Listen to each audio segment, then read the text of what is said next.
Ito guys ang Milano. Ang simbahan. Ganito karami ng tao. Tingnan nyo naman kung ganong ka-full. Oh, ang dami ng tao dito. Nag-iikot. Ito na lakang ito sumali pa sa aking vlog.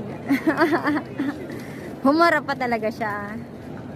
Kasi kita niya nagbablog ako. Pakita natin mabuti. Ito kasama ko yung dalawang iba mga kapatid ko. Nagbablog din sila. Ayan. Pakita natin ang kagandahan ng Milan. Ang dinadayo ng mga tao. Ito yan. Galing tayo dito. Dumaan tayo dyan sa ilalim, sa metro. Okay. Nag-ikot. Ayan. Ipapakita natin. Tara. Ikutin natin ang lahat. Yung babae ito tingin din sa akin. Ayan. Porgit maganda kanyang outfit. O ang aso. No.